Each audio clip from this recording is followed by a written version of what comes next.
Hi, everyone, and welcome back to Don't Tell Me How to Fan. My name's Josh Albrecht, and that guy with me is my good friend John Taylor. Yes, sir. John, we got to talk about wrestling. We got to talk about the Bucks. We're going to start with some wrestling. Wrestlemania has come to an end, That's right. and I'm here to say that 80% of it was random pay-per-view quality at best.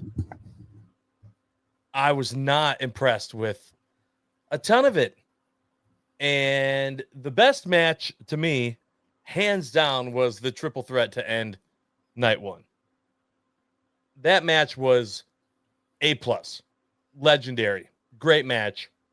Through and through. Had everything. Had action. Had broken up into different parts. Ended with the big swerve. Boom. Cinema. Amazing. Loved it. Yeah. Besides that, it was all a meh burger for me.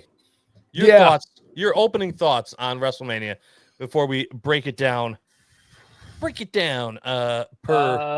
match. I'm not as sour on the entire 2-day event as you are. I think WrestleMania events like this make you wonder, does it actually need to be 2 days? Because you're right. When you run it down through the list, there's a few matches that definitely felt superfluous and rushed in some specific ways, not only in the pacing of the matches, but also in the build-up leading to it. So I don't agree with you. That was not my favorite match of the weekend. And I know crazy. You can say that, but that's not how discourse works. I have just different thoughts about it. I think as much as I think that triple threat was cinema, it is the exact cinema everyone thought it was going to be. It's cool how they did it, but it doesn't ultimately end up changing the fact that it was obvious that Seth Rollins should have been the one to win that match because he's been carrying the company while these guys have been low-key part-timers or making their way back. The Paul Heyman of all is interesting, but they've definitely laid it on pretty heavy-handed. So it's fun to see. I think it was an awesome, but I just think like in terms of what it does for everybody, it doesn't do a whole lot. It just sets up the next thing. And I think really when you look at this card from top to bottom, like from a theme, my buddy Tyler brought this up and it's like a really good point. Like last year was like, hey, we're finalizing. It was a lot of pops, a lot of big changes, a lot of big everything, and I felt like this card, when you look at it, was just a lot of star making. It's just like, hey, we're laying the foundation for the next 5 to 10 years of wrestling. So it's just like he said that before WrestleMania started, and I think by and large that's true. I don't really feel like there was anything too crazy that happened, but I think there's a lot of important things that happened that are going to be like guiding the direction of the product for the next several years, and I think that matters. So that's interesting. I mean, I agree with you to a certain extent. Yeah. Okay. So I for one, I love the storylines, right? That's my favorite part of it is that keep you guessing. How creative can WWE creative get? Mm-hmm. And then can it actually be the wrestling part be entertaining while I'm waiting for the payoff? And I think that there was just a lot that, as you mentioned, was predictable, but also didn't keep me locked in before I got to the end of the story, right? So let's just start with the Jey Uso and Gunther match, right? So that opens WrestleMania. Opens WrestleMania 41. That's the big match. We talked about it. There's no way that Gunther was keeping the belt, right? We all kind of knew that was happening. And so there's no mystery in the match of, well, I don't know who's going to win. We were like, all right, Jay's going to win, but how are they going to do it? Mm-hmm. And then it was just, how are they going to do it? He's just going to beat him. Yeah. He's just going to win the match. Okay. Wasn't a bad match. There was some Wasn't shenanigans. A great match. Jay, right? Gunther was going to use the belt. So, I mean, there were some undermining tactics. This is what I mean. It's like story stuff. Like Gunther sunk to a level he's never done before to try to keep it, and he couldn't do it. So, Mm-hmm. but I think it's interesting that Jay tapped him with his own submission. I think that was like a creative Yeah, way to do it. that's a I fair think when point. you talk about payoffs of like stories, it's like he used there.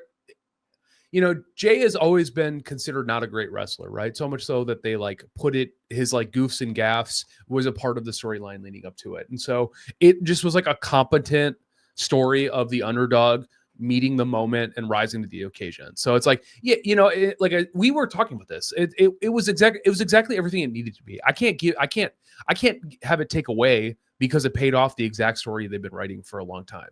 I think like, could it have been interesting if like Gunther would have retained after all of this fanfare? Potentially, but you know, Jay has the most over thing in the Mhm. WWE in the last like 15 years. Like at some point you got to put a belt on this dude and let him go Yep. wild with it. And let him The, yeet all over the place. right. Let him Right. yeet all over the fans. The big question is how long does he hold it? You know, and that's like a very interesting and different I think he holds it for a while as long as the yeet yeah. keeps doing its thing. They want to get that pop. They want to show Yeah. that the yeet train is chugging.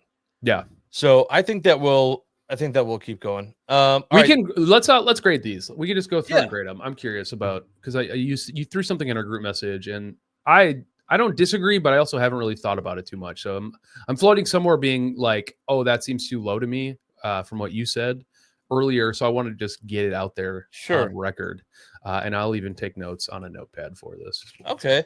When All you're right. taking notes, I'll give you my grade. I thought it was a B at best. Okay. B at best for that match. Cool. It was predictable, but it was also there were some things that made it not a complete snooze fest. The wrestling was okay. The Mhm. storyline was very meh. B. Okay. Yeah, I don't disagree. I just think of it as a positive B. I just think it's okay. I think the match was everything it needed to be. That doesn't mean it gets to be an A, but like I'm not this is a meh B. I'm like, oh cool. This was done better than I thought it would be. Yeah. Because I think like for me, and I guess grading on a scale, I just felt like if Jay just like couldn't make it happen, or they just painted Gunther as this like unstoppable force, that would have been more annoying to me than this like obvious outcome. Because I'm just like, then what were we doing for the last 6 weeks? And I get the whole point of the story was to say like, can he do it? But it's just kind of like We knew he was going to do it. So we're what in did this. it- We're right. in the yeah. We're in the business of telling heroes tales. So like, why would that be the case? You know? Yeah. And so, cool. Yeah. So next up, we had the War Raiders against the New Day, which was a super snoozer.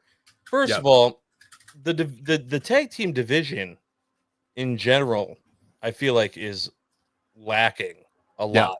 If this is what creative looked at and said, this is the best we have to put out in the tag team for the tag team titles at WrestleMania, woof.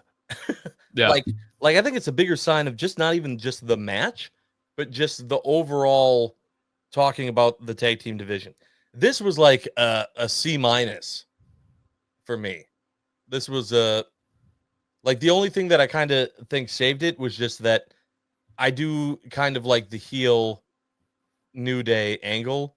Mhm. Like when they did the when they did the promo package before and they show like Kofi Kingston's like mom being Yeah. like, no, Yeah. and like Yeah. that's funny. Like that I Yeah. love. Like that's Yeah. the stuff that I love. That's the creative that I love.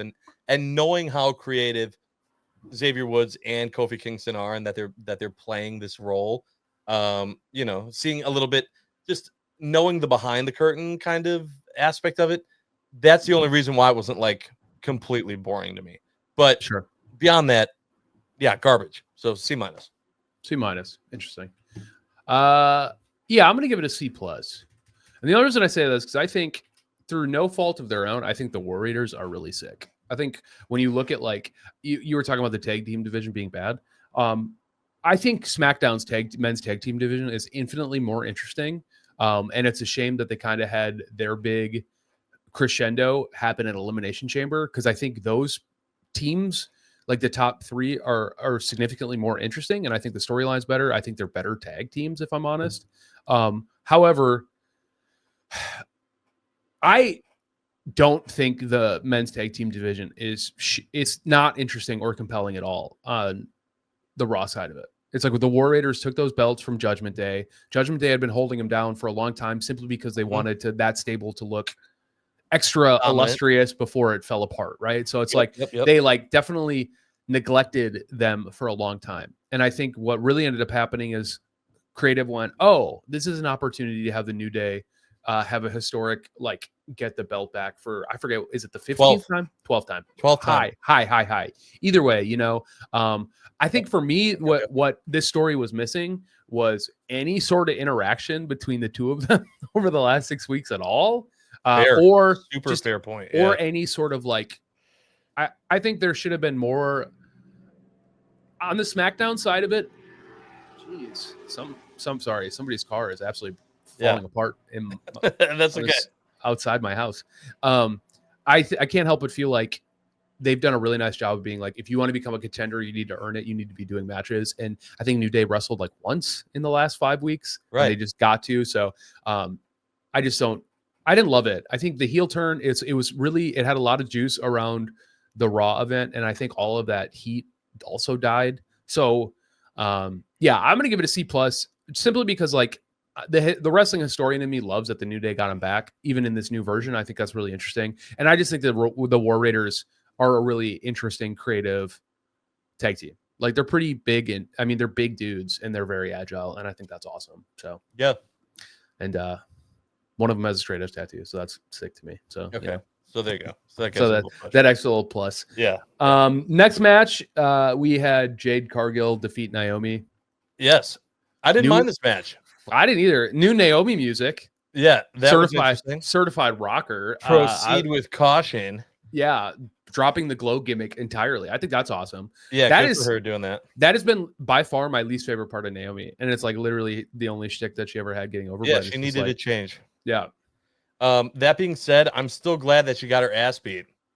I wish she would have gotten her ass beat a little bit more, if I'm being honest, because I want Jade to catapult from this. I want Jade to be the #1 contender. I want Jade to go up. Now, I thought it would have been better if Bianca won and then Jade becomes #1 contender to go after Bianca, and it kind of continues this whole, we have history thing. That's obviously not what happened, but I still didn't mind this match just because Jade is just a fucking beast. Yeah, man, she's just crazy ripped, and just watching her destroy people is fun. I literally was watching with our friend Kyle, and I was like, she is like the female Braun Strowman. Like, I could just watch her throw people around physically without a storyline. Just watching her rip people. So this one, I still put it a B, but it could have been a B+. Interesting. I'm going to make you give it a B+ because I don't think you're being very generous to these matches. So fine. If you think if you feel like it could be, I'm going to make you give. And if I go low, you have to make me take the lower one because I'm positive. This one was cool. I love the rebranding. I think Jade has a lot of potential. Jade is a long way away from being ready to be a #1 contender or pushing for a belt. I think you'd have a hard time convincing me that Jade should even be wrestling for the U.S. Women's Championship, given where she's at in her ring presence. She got paired up with Bianca because she needed somebody to hold her hand to make her look competent enough to be a WWE superstar.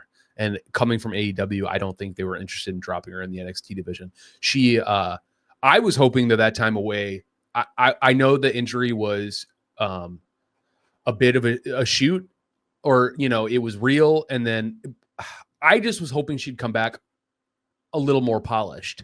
and use some of that time off to come back a little cleaner and crisper. And I think I'm still seeing the same kind of gaffes that made me go, oh, this is why she's on a tag team run. It's because she needs somebody to elevate her. I think Naomi was a fantastic opponent for that, because I think Naomi is really great in ring, and she calls great matches. She makes a lot of opponents look good. She's a very good wrestler in that way. So I really appreciate that. But Jay's got a lot of work to do. And at this point, I would not be surprised. Everyone was like, oh, maybe Bianca will get back involved. I think, and obviously we'll talk about this because it led off night 2 in a couple minutes. I think they're fully, I don't know if they ever revisit Bianca back in that 3-way. I agree. In terms of like mixing up and doing matches and matches and matches. I think she'll still talk to them and fuel it for them as long as that feud goes on, but she's heading above. Bianca's on another planet. I honestly, this match was cool. I thought this match was like a C+, because So C-. I didn't say C. I didn't say I was teetering. You don't get to automatically. Yeah, but you've been trying really hard to stay positive in this the whole time. I don't. The problem is that I don't think it's a C-. C- is borderline on like, I think it was bad. I just think it was fine. So I think it's just a C. Like I just think like He's fine. You know what would have been? He's fine. You know what would have been better is if this exact match could have happened, but if somehow Naomi was bleeding, some sort of like actual aggression came out.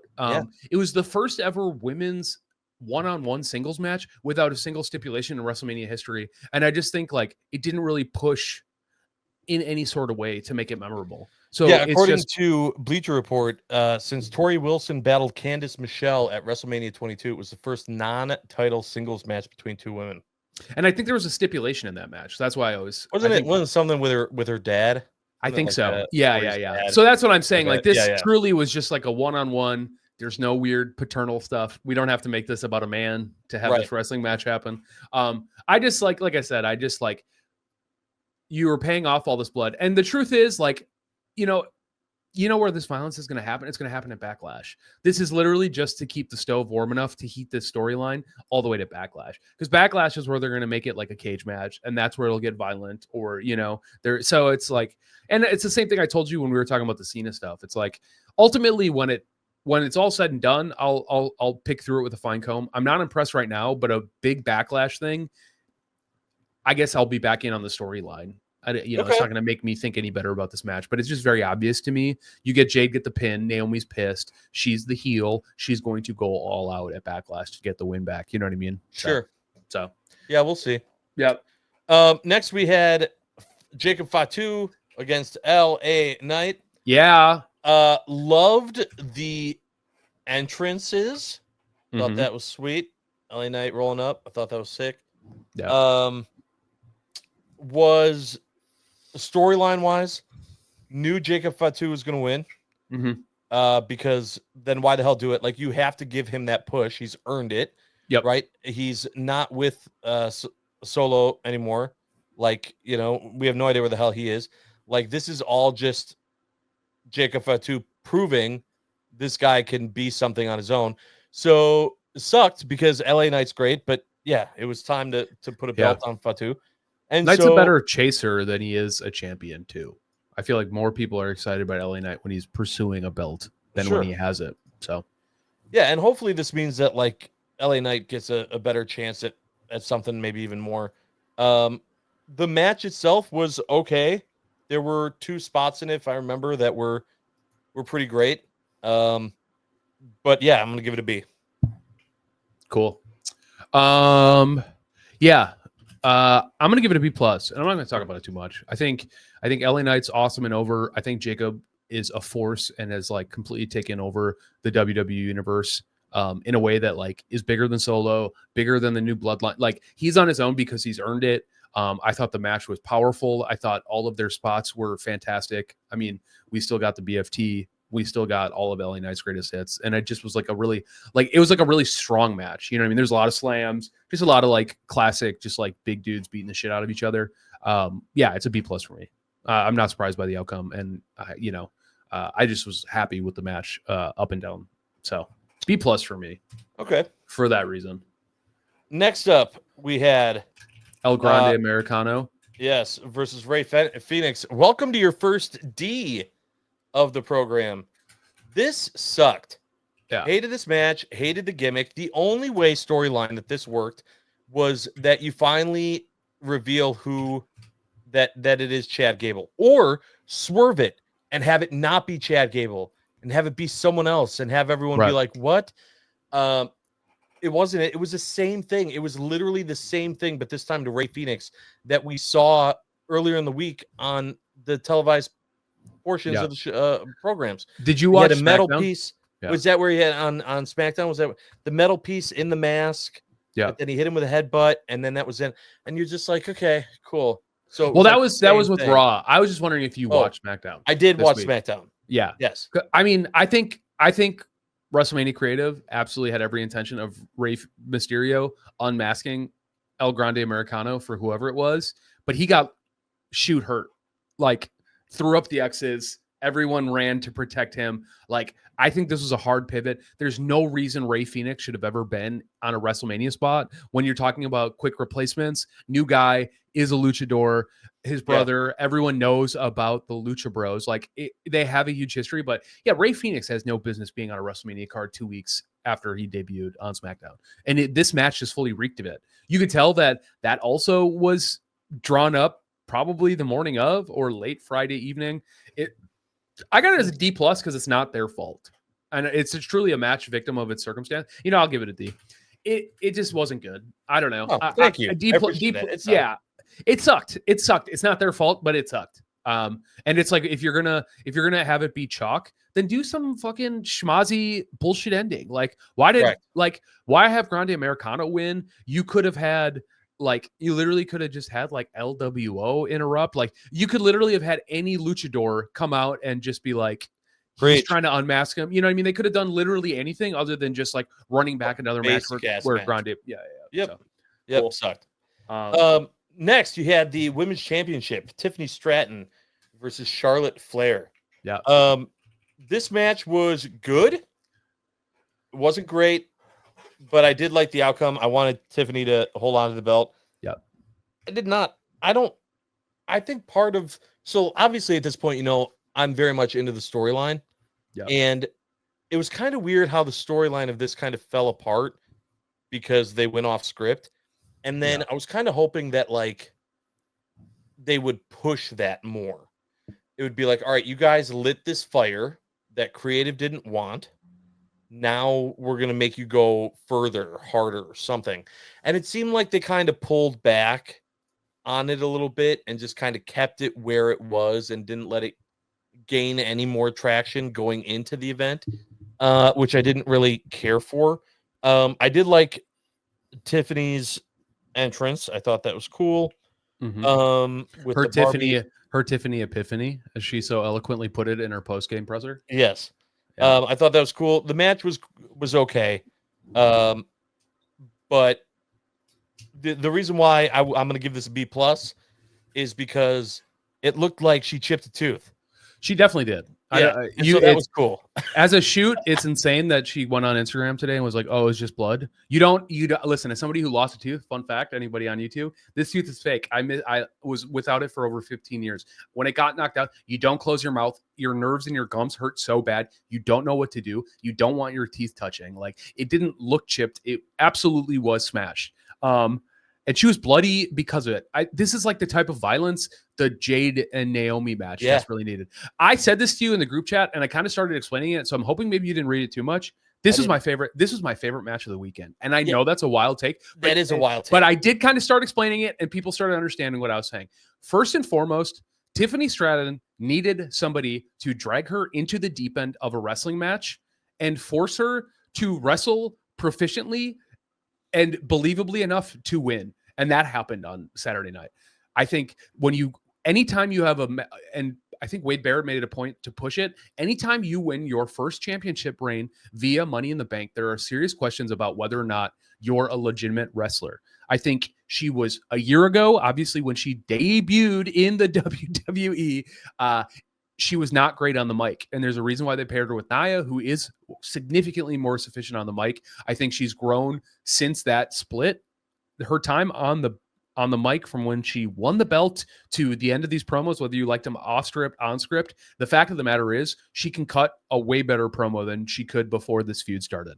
I think a lot of her moveset, they really do a lot to make her look good because they want her to be the next big superstar, right? And this is the first match where it was somebody just beat the shit out of her, quite literally, via the blood and the chip tooth. And I think the reason why I look so favorably at this match is I can talk about this for the next 15 minutes. So we might be. So strap in. We don't have to talk about it for 15 minutes. But I just feel like I need to defend this take. It's twofold. The fact that she retained after wrestling Charlotte means that they absolutely believe Tiffany is a bigger star than she already is. And I think that is super important. And I think that's really exciting. Two, I think Charlotte is the perfect person to do it because also Charlotte post this result. It's clear the fans don't care that she is like the 14-time women's champ. And I don't blame them for not caring. Like, don't get me wrong. I completely understand. She was pushed way too fast and way too hard by Vince McMahon because of who her dad was. And I think it's not done her a service because when you look at the way she wrestles athletically, she revolutionized the way women's wrestling happened. Like, period. She's the first person who had NIL athleticism mixed with a bona fide wrestling pedigree. And she led the 4 horsewomen and completely changed women's wrestling forever. So when people say like, I'm tired, we're tired of Charlotte or she should retire, no shot at our friend Jake, because I hear it from a lot of people. It's not her fault that she got a John Cena level of push in her 20s. Charlotte's not even 40 yet.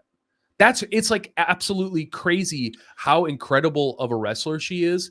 And I just think if you want to have a conversation about should she have won the Royal Rumble sight unseen as her first thing back, did she deserve that? That's a conversation I'm willing to have because the fans clearly voted with their boos. They were like, we didn't need to see Charlotte back this quickly. I think this loss resets it. I think if this same match happened and Tiffany Stratton lost, you'd be hearing a very different conversation from me. I literally said out loud while the match was happening with my friends, man, this match rules. If Tiffany wins, this is going to be incredible. And so I'm saying that is like, I'm not doing like, oh, I thought about it. I'm working all the angles. In the moment, I was like, this is sick that Tiffany is getting the shit kicked out of her. I hope so bad that she can win this. And she did. And I don't think it was schmozzy. I don't think it was like weird. I think it was like a technically sound ending to a really cool match.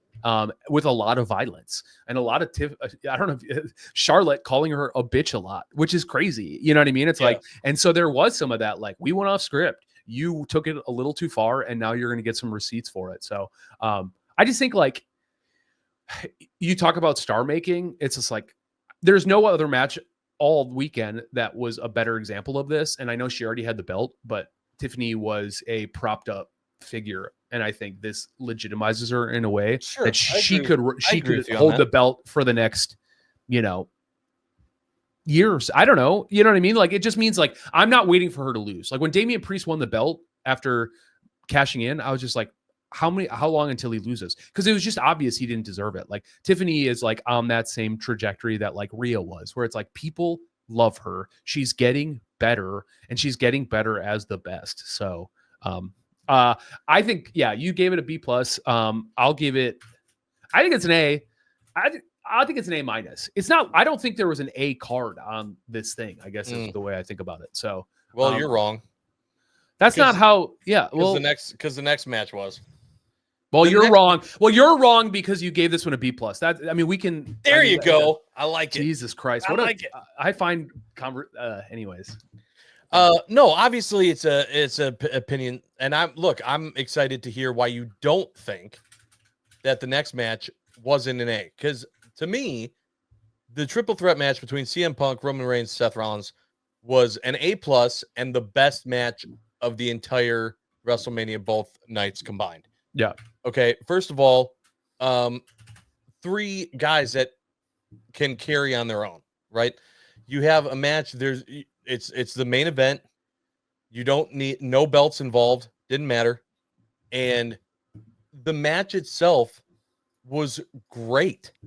the hits, the movement, the timing of just how they did things. There was one period of time, I think it was literally like 5 seconds, where they each used their finishing move in 5 seconds. It went boom, boom, boom. It was incredible. And there was just so many different ways you played it. You had the one where Seth was trying to get Roman to go and do the power bomb of CM Punk through the table, the old Shield days, bring it back. And then having that, like there was more story arc involved. And then you had the big swerve at the end with Paul Heyman. Giving the chair to CM Punk, then the low blow, then he gives a low blow to Roman, and then he ends up with Seth, which we kind of knew, right? We didn't know, but we thought, right? Yeah. I was less confident in it than I was then Jey Uso coming away with the belt. I still thought that it was going to happen, but I wasn't as confident as I was in other predictable outcomes. And just the way that it went down was perfect. There was no, well, I definitely think they were trying to do this there and it missed. Everything went exactly how it was supposed to go. And it was beautiful. The crowd pop, the crowd reaction, the whole thing was just exactly what was supposed to happen, and it happened, and it was great. And the match itself was so good that it would be a match that I would watch again, just to watch a match. That's awesome. And so that's why I give it the grade I do. Yeah, that's great. You're not wrong. It was a fantastic match. I guess I just think like when I think about those three guys, they gave me the exact match I expect three guys of that caliber to do, right? So there's this like where meeting expectations or exceeding. This match, you're grading your A students harder. Right. It's not their fault. It's so much so that I would say, like, if I really wanted to be fair, this was an A match, and I should really bump the Tiff and Charlotte one up to an A, just clearly because of how I feel personally about what it says about these I was very surprised you didn't. So yeah. If we want to go that way, I mean, if we want to keep it real, then it's like, well, this was an A match. It wasn't my favorite match. I'll grade it an A. It was absolutely an A. There's nothing wrong with it, but it just doesn't legitimize or do anything. Really, all it does is reward Seth Rollins for the incredible work and all the L's he's been eating for the last 2 years to keep the company going. And I think that's awesome. I need you to explain that to me a little bit more. Before you do, I'm going to tell you why I need you to. Because I love the storyline. I love when they make me think, well, now what's going to happen? And a ton of that came out of this match. Mm-hmm. I had a feeling that it was going to be Seth Rollins winning in the end. I didn't even know 100% that it was going to be Seth Rollins winning that led to Paul Heyman being with Seth Rollins. I thought it might be that Paul Heyman has this confrontation within himself of not knowing who to help. And in that process, Seth just wins. And then they both hate Paul Heyman. Not that Paul Heyman ends up with Seth Rollins. So there were still so many different angles to go with. But the fact that Seth ended with Heyman, to me, created so many, I can't wait to see what happens next. He had this relationship with CM Punk. Clearly, now that's not happening. Mm-hmm. He had this relationship with Roman Reigns, his wise man. Okay, that's done. Now what happens with Roman? I honestly thought that then Roman was going to end up being a part of the John Cena match, which we'll get to in a little bit. But yeah, so the ending to this match still, not only was it a great match with great wrestlers that all did exactly what they were supposed to do, but the creative with it, even when it ended, still to me laid out so many what ifs of, I can't wait to see what they do with this guy next. Yeah. Which is all I want. Yeah. I enjoyed the moment, and now I'm looking forward to the future. Yeah, I mean, it's hilarious that this match about three wrestlers was really about Paul Heyman and what does Paul Heyman do now. And so I think you're right in that respect. But I think there was a bunch of different ways where Paul Heyman was going to have to explain himself post this match, depending on all these moves. And I think this was by far the most interesting one. So I was not surprised Seth won. I am surprised that he double-crossed. He didn't just betray. He double-crossed CM Punk and then double crossed Roman Reigns to then help Seth Rollins win through like heel moves. I mean, like that, I don't disagree that it was great. It was, I mean, like I said, it's like that. We talk about main eventing WrestleMania, and everyone's like, "Oh, that's Saturday, that's day one." It's like that should have been day two. Like That if was you're the talking moment. about, yeah, if you're talking about which WrestleMania headliner was more prevalent, relevant, interesting, exciting, it definitely was that one. I mean, not even an argument. Yeah. yeah. So Yeah. my whole thing is just like when I say I'm not surprised Seth wins, I'm more surprised at what Paul did to find his way to Seth Rollins. But to me, it's like Seth Rollins winning, he gains the most from that win, more so than if Punk or Reigns wins, they don't get as much from it. So it makes sense from like a legitimacy. And it's not like Seth Rollins needs legitimacy. I just mean he's been eating a lot of L's. So by winning, it should get him back in a title picture above these guys. It should knock these guys down a few pegs, or you know what I mean? Because for a long time, it's been feeling like, to me, Seth Rollins was very much the little brother of both of these guys. And everyone loves Seth Rollins, but at the end of the day, it's like, hey, we love your whole family, but that's clearly the runt of the litter. And it's just like, it's not, he's never been. He's legit, and, right. You know, and so, and I'm excited. Like, I'm not unexcited by this. They're going to explain how they came apart to be together. Paul, in terms of writing, is fantastic.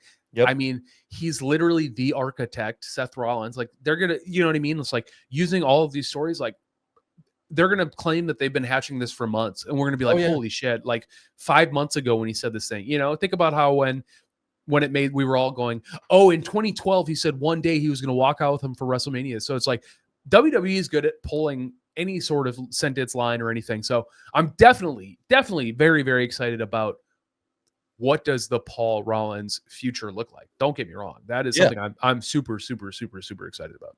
I am. So tell me then what your negativities around this match are, because I don't have any. Yeah. To me, this was the perfect match.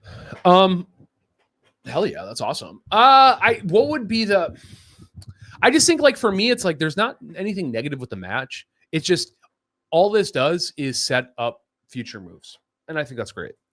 I think if there was a belt somehow in the mix, if they would have figured out a way, if it would have been that's what I love even more. Yeah. I love that it didn't need a belt. How good of a storyline is this to where you don't even need a belt to be involved, and it still is giving so much emotion. To me, it was perfection. It was great. Like I said, when I started saying this, I told you it exceeded my expectations, but my expectations were so high, I'm grading my students harder. I expect more from them. They gave me exactly what I wanted from them, and that's no knock to them. Like I said, I just think, like, ultimately, and I already said this, the fact that they chose to keep Tiffany the champion against somebody who, you know, has been billed as the most dominant female wrestler in history is awesome. And so I don't have a ton of negatives for this match. I'm super excited. I really loved it. I mean, my only negative is, like, personally, I think at some point CM Punk deserved a bigger win in this environment. You know what I mean? Like, and so, like, that's... But I think CM Punk, this allows for CM Punk revenge tour. Mm-hmm. And I think that he can get back at, you know, him and Rollins already feud great. Now, you add Roman into the mix. Wise man. Yep. You know, you were my best friend. F you. You've taught me I can't trust anybody in this business. You know, it can really open some avenues for CM Punk to go to that next level, you know, in the post WrestleMania months. So so okay. So that's all. Yeah, we're gonna do this a lot faster because I think this this one sucked, and it just was not nearly as good. Yeah. Okay, let's start with the triple threat match for the Women's World Championship. That was a B- for me. It had Rhea Ripley, Bianca Belair, and Io Sky. The reason why it's a B- is because I absolutely called. Literally made our friend Brian so upset he like left the group chat for a minute because he was so mad that Io Sky won, and I said I called it. The reason why it's a B- is because I didn't want her to win. I thought it was too predictable that you had her as this little person who wasn't really a part of it. It was just these two mammoths and Bianca and Rhea punching each other, and then Io's just, I'm the champion. You need to respect me. It was way too easy to predict that Io's going to leave and retain. Mhm. But I didn't want that. I Yeah. felt like it's still, screw her over, do something to get one of the other two ladies the belt because I think the storyline's better.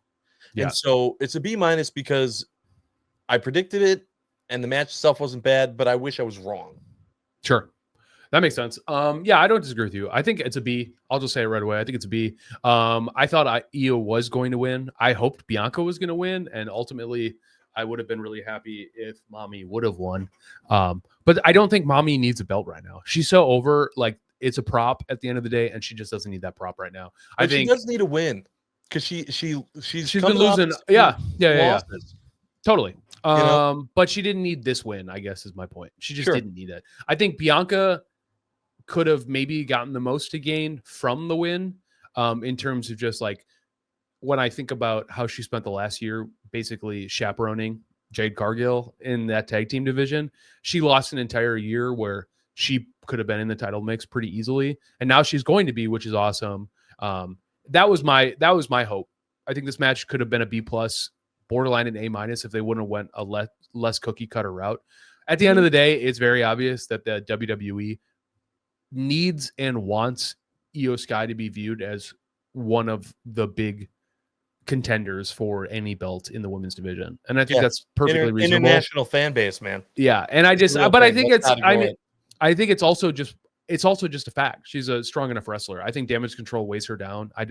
When they even announced that she was representing Damage Control, I laughed. I was like, is she? And like, Yeah, is I that thought that even a was great thing? too. It's time for that needs to go. She needs to be on her own. And I think like she's absolutely a strong enough singles competitor to be in the and truthfully now I was thinking about it because I was like, when Rhea and Bianca put hands on each other in the match, I was like, dang, they've had all this static and they haven't had a single one-on-one match since all of this went down. So it's like Backlash is probably going to be Rhea and Bianca, which is the matchup everybody wanted. And then you can slow play this for a long time. I agree.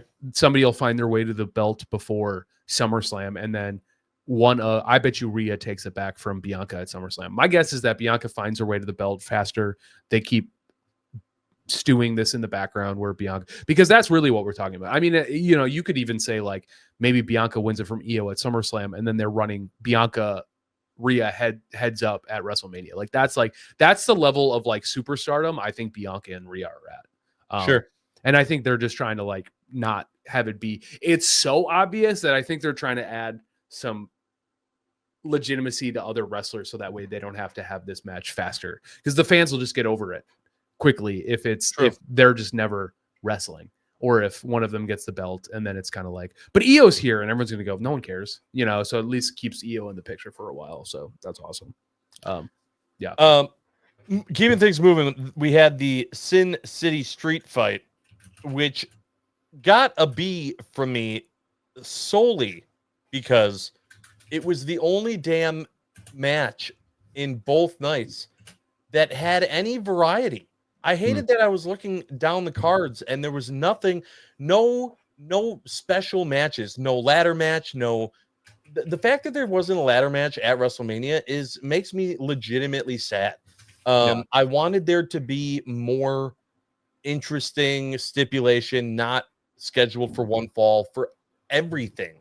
Yeah. And so this was the only match in both nights that gave me any of that juice.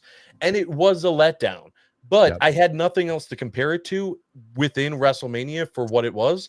Yeah. So it gets a B. You can't call it a street fight and not have it ever leave the ring. That Couldn't. was dumb. Yeah. You know what? I agree with you so much that I give this match a C. I Whoa. think calling it a street fight and not even really even leaving, you never even got up the ramp. We're in a Sin City street fight and we never got up the ramp. Just call it a no holds barred match then. Like, what are we doing Call here? it DQ, no DQ. I think there was like a really awesome opportunity for something creative, and ultimately we just kind of got a lukewarm. This feels like the Jade and Naomi thing, where they really want to hash out all the real deal violence at Backlash. They want to keep these guys. I think it's good that they let Damian Priest win because McIntyre, I think, at some point, McIntyre won. Oh, you're right. My apologies. I take it back. Never mind. I got my shit backwards. And that makes my point null and void. So, Yeah, Never mind. even Yeah. more. Whoops. Even So even yeah, even more yeah, a C. Even more a C. perfect. Yeah. Moving on, Fatal 4-Way. This was a B plus, and if you wanted to, I could almost give it an A minus, which is crazy that I'm saying that this Fatal 4-Way. And here's the reason why: Say it one more time. What was the grade you give it? a B plus. Okay. So here's the thing going on with it. First of all, storyline, right? The fact that it was not only a Fatal 4-Way, right? So you had different things that could be a part of it, but then you had two people from Judgment Day and Dominic Mysterio and Finn Balor made it okay. There's this little side, piece of this. On top of that, Braun Breaker is just a massive dude, and I just Yep. love watching that guy wrestle. So that was a big plus for me. But the biggest thing is that for the creative in me, the swerve. No way did I think Dominic Mysterio was winning the Intercontinental title tonight. No way did I Yeah. think. I literally said to our friend Kyle, I said, okay, so like he's like on the same level as Roddy Piper in terms of Dominic Mysterio. They both won the Intercontinental Championship. It's kind of crazy to think about that's the takeaway. And so I liked the swerve, and I liked the fact that it honestly reminded me of when Ryder won the ladder match at WrestleMania. That was such a crazy, no way. How did this guy do this? Like, that was how I was feeling with this win with Dominic Mysterio. And the fact that he did it legitimately, like he didn't cheat.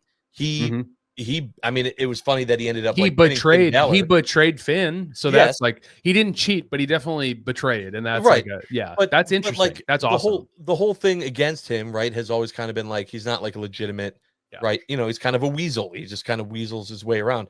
And he did use a move and get a three count.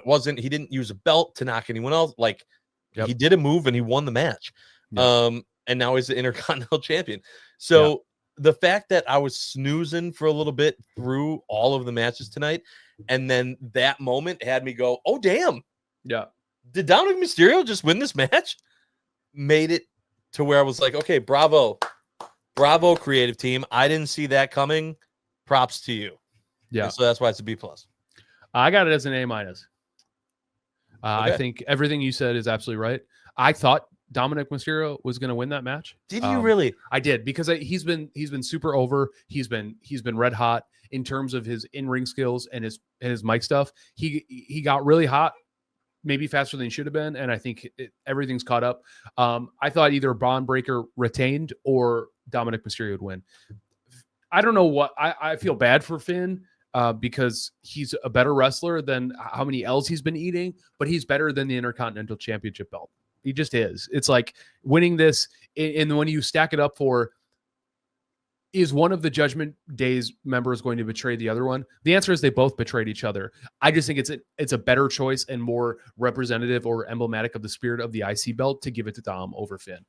So I love that part. I think Penta and Braun were auxiliary to this main story of the Judgment Day is going to implode. And I think they're both fucking sick. This was yesterday sitting down. I said I was the most excited about this Fatal 4-Way match because I just thought it had so much potential. I think it really delivered on it in a lot of ways.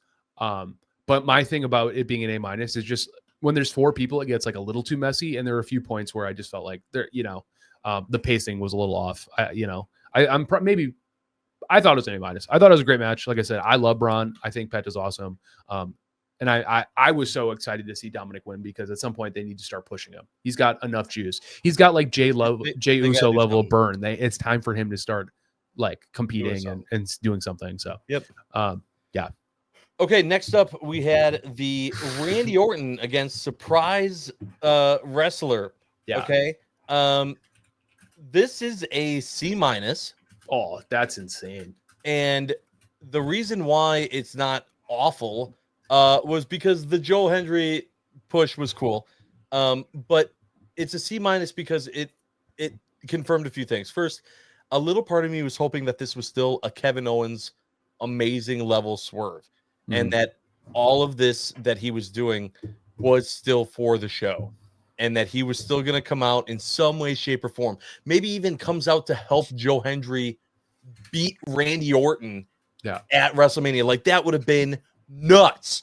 But not seeing KO at all, not having be a part of it, made me super sad to be like, okay, so that was the truth. And they really did have to scramble. And this is what they came up with. Fuck.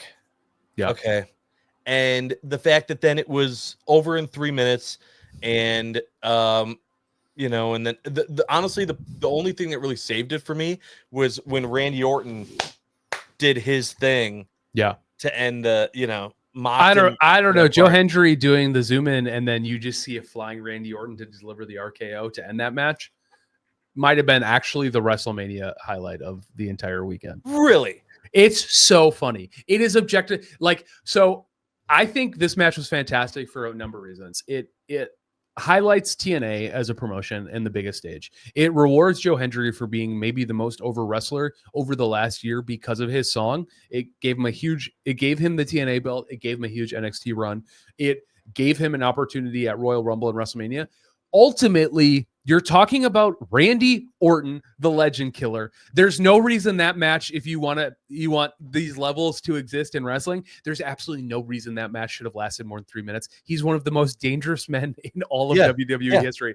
I loved all of that. It's exactly the minute it was Joe Hendry, I was like, this is so sick that it was Joe Hendry. And then the fact that it was over so fast because it was Randy Orton, I was like, this is so sick because that's Randy Orton. I love the fake, like, let's celebrate. And then Randy gets to do another one, and then he does it. I love that Randy is so intense that now his intensity is like become borderline comedic, and he's like in on the joke. I love that he's but like. The thing is that what we lost was the revival of 09 Randy Orton. Like, that's what was being teased with KO. That's why it was so hard for me, I think, to purely enjoy this moment, because of my brain knowing what we lost. Sure. Like, I guess I never really. I guess I didn't really. Could have been amazeballs. Yeah, and we lost that, and instead we got 3 minutes of him mocking Joe Hendry. Yeah, that it just killed it for me. I didn't fully consider that. It doesn't ultimately affect the grade too much because, like I said, I just think like it was an awesome opportunity to just pay off wrestling nerds. It's just like WWE. Just, I don't know. I thought it was awesome. I thought it was cool. I think Randy's awesome, and because of that, I'm going to give this match an A+++++. Okay, all right. And moving on. Okay, all right. I loved it. I did truly love it. I understand it wasn't a fantastic match. It wasn't but it was a match. fucking awesome. It was an awesome exhibition of Randy Orton. Yeah. It was a great bit. Well, wrestling can be bits, and I thought that one was awesome. Yeah. It was a great pivot because if you would have shown, so here's the other part of this match.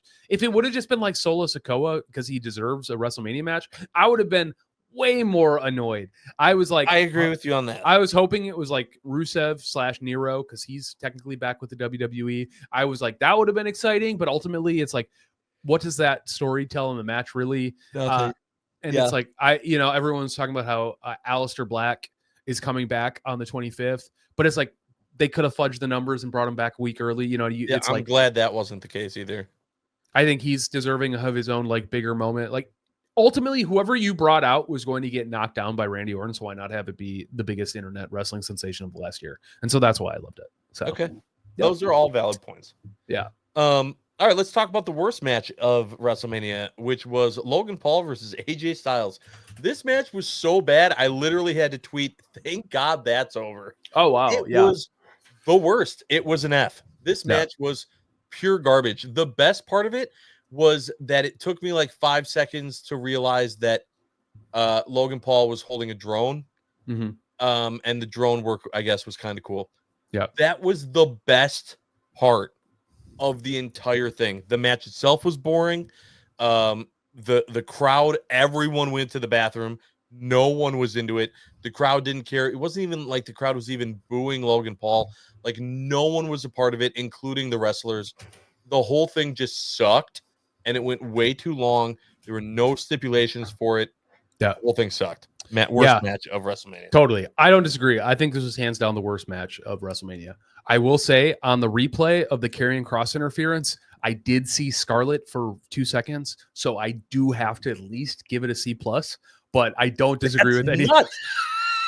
But That's I nuts, don't and a disagree. nuts reason. I don't disagree with any of your points. However, I did get to see Scarlett at WrestleMania for 2 seconds, so it's got to be at least a C plus for me. Come on, we've been doing this for almost a full hour. I gotta inject some of my own bits. Yeah, that's fine. The internet's always open as well, but I feel like the WWE creative. It's like, oh, we got to do something different. Yeah, here. you got to do something. No, Scarlett rules. I am excited. I think Karrion Kross needs more burn. I'm glad that the Authors of Pain exploded. He's really been a man without a castle. I think trying to turn AJ Styles like to the dark side was cool, and if it turns into a legitimate run, geez Louise, if it turns into a legitimate run of Karrion Kross versus AJ Styles for the next couple like months, I would be excited about that because I think Karrion fucking rules. He was awesome in NXT. He's been incredible in the Indies, and he's being underutilized because he's fantastic on the mic and he is a hell of a worker. So hopefully that's like the only optimism. It does not have anything to do with my C plus. Like I said, if I wouldn't have seen Scarlett for 2 seconds,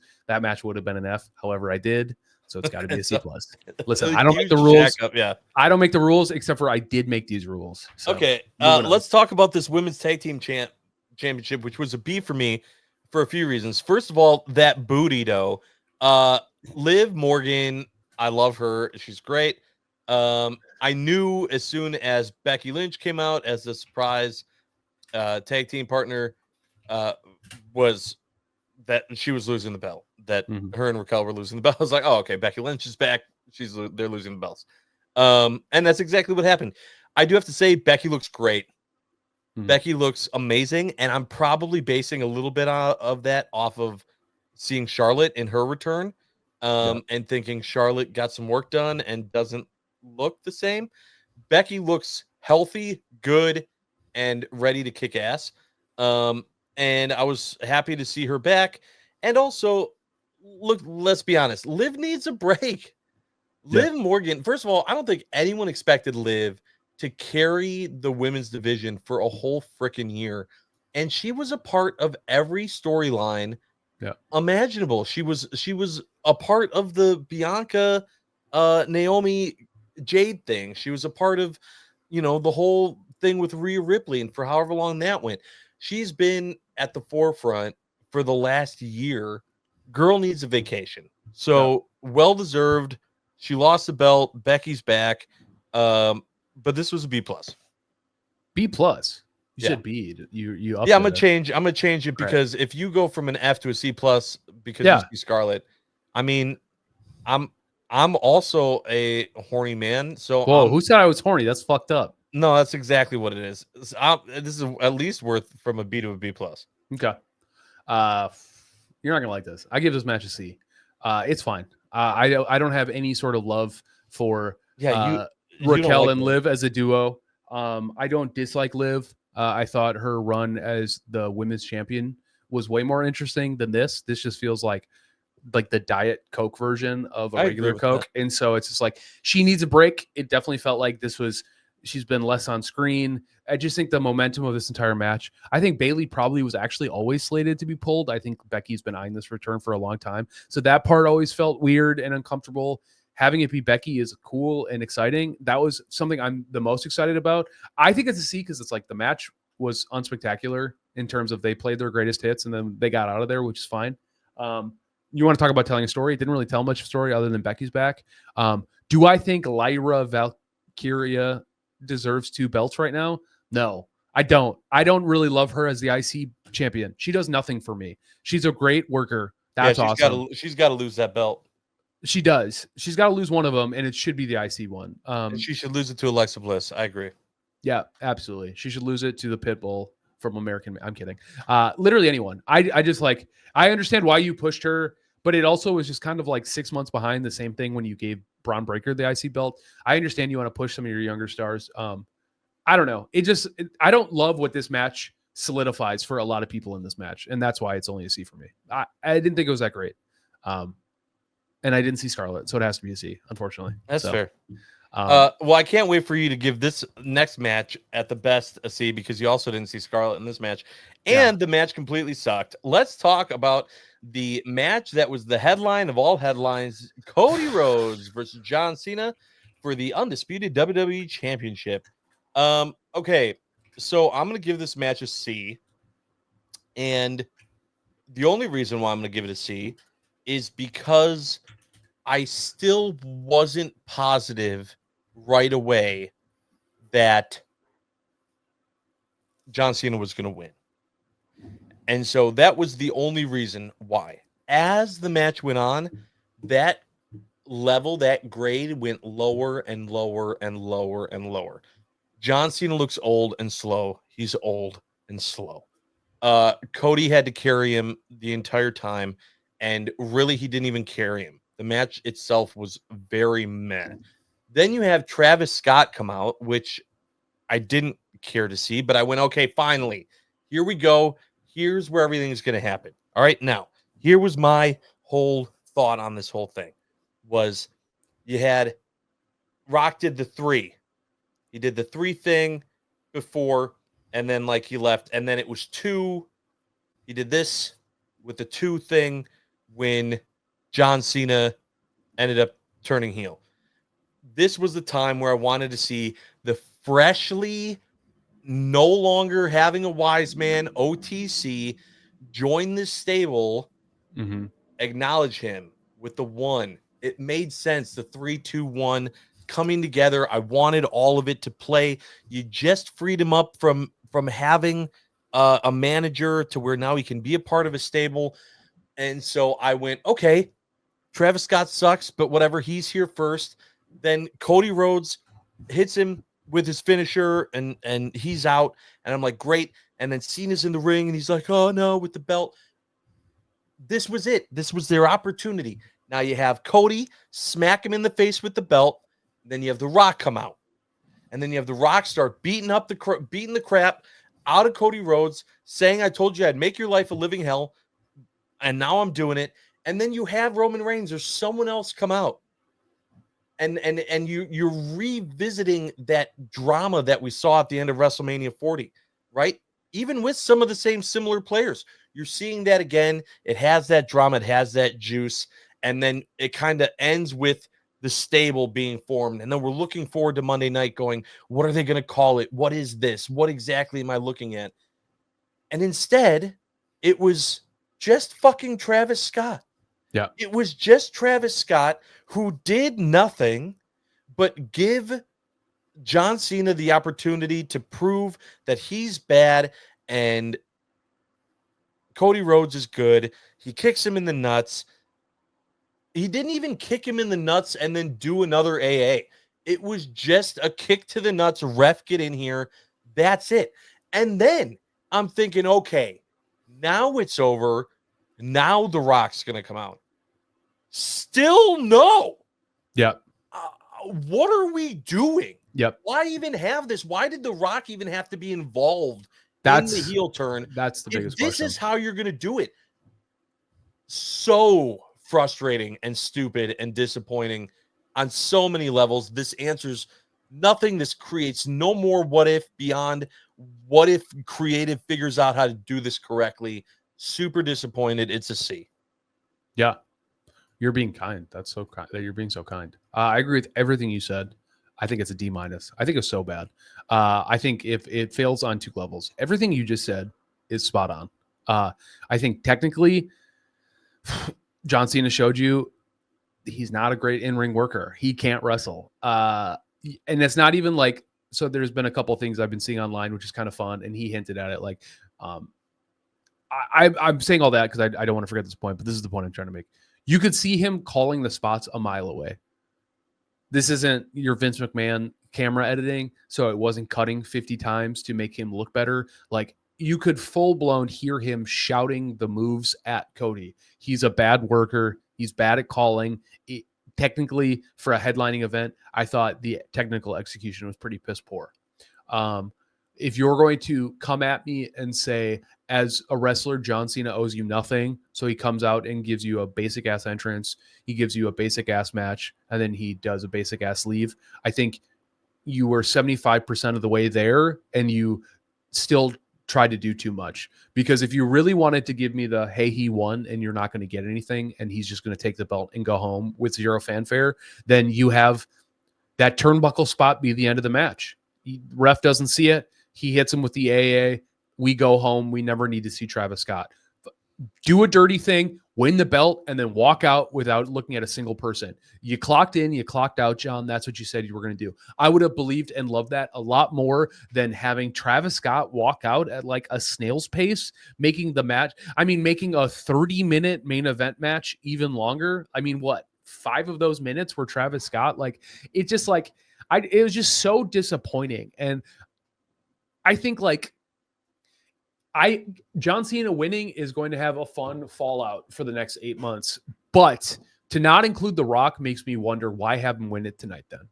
Why not just have Cody Rhodes figure out a way to do it? And then The Rock actually needs to flex whatever chairman of the board power he actually has to get John another unfair shot back at this match. There was a point where I was watching it where it was so one-sided and boring that I was like, man, Cody's probably going to win this because of how one-sided it was. And I was like, I looked over at my buddy. I was like, I know what's going on, but what about this prediction? What if Cody pins him clean and The Rock comes out and is like literally forces them to do another match? Like it's sanctioned by the board. They beat Cody up and he basically forces another match and Cena wins it through that executive power of The Rock. I was like, oh, this is going, because in my head, I was like, surely this match will be at least 45 minutes long. I was looking at the time. That'd be a fun way to do it. Like have Cody win the right way and then get lost by not selling his soul out. There is some fun, and to have it end that way, like you're being kind by giving it a C. And that's because of who they are and what they are in the ring. But like, there's no difference in that match to me than the AJ Styles match you were shitting on. And unfortunately, I didn't see Scarlett, so I can't give it a C+.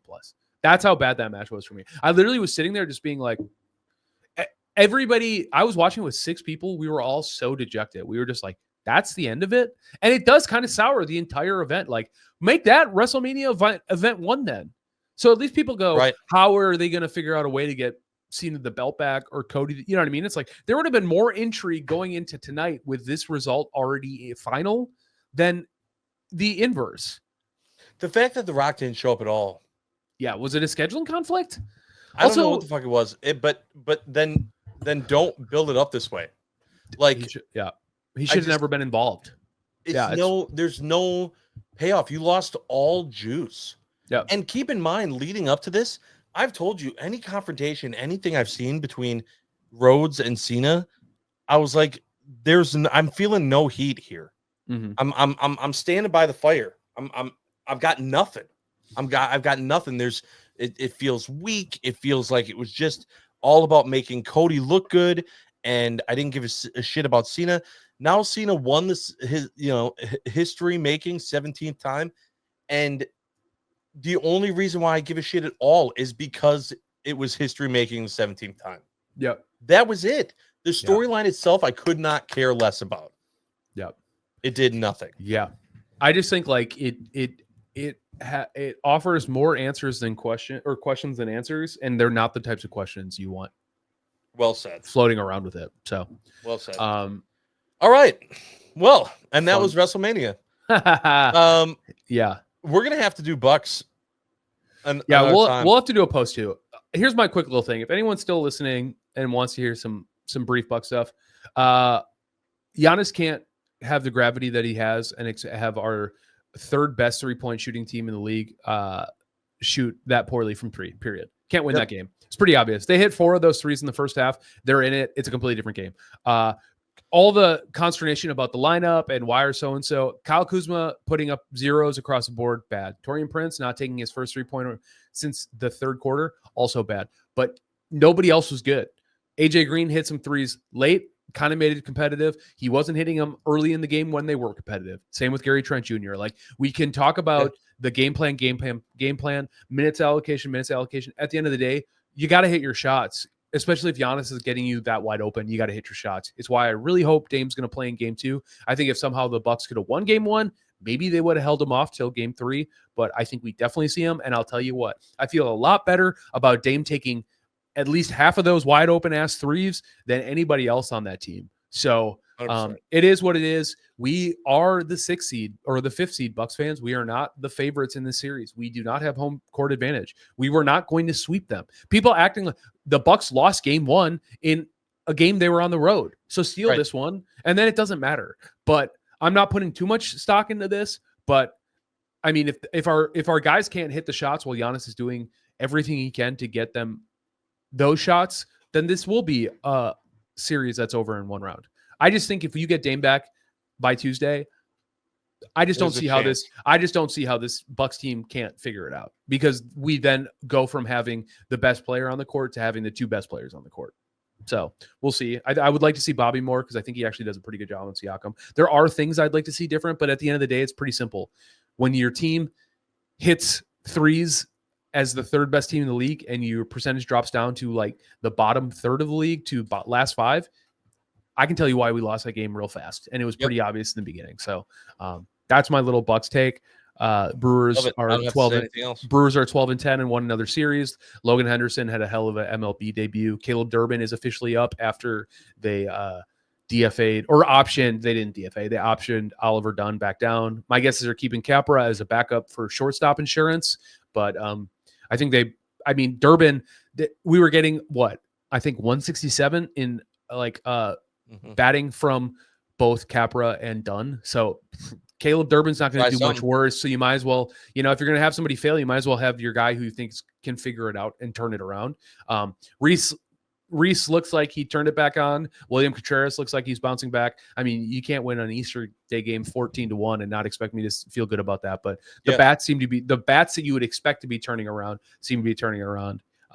Still love Bryce. So we're big. Brandon Woodruff, I think, is going to be back soon in the next couple of weeks. He had another rehab assignment with the Rattlers on Friday. So you get that. It sounds like some other guys are due to be back. But anyways, that's that little brief sports blast for anyone still hanging out. But thank you. This is definitely the longest episode we've ever done, but it was also 2 nights of WrestleMania and we had to complain about it. So thank you for staying with us. If you did, we hope that you enjoyed it.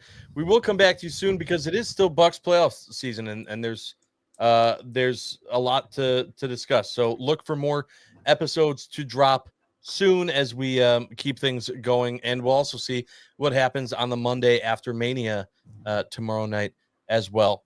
All right. Thank you, John. Love you, buddy. Appreciate it. Thank you, everyone, for watching, listening. We appreciate you as well. Make sure to tune in next time because we are not done yet. It's Dame and Tiffy time.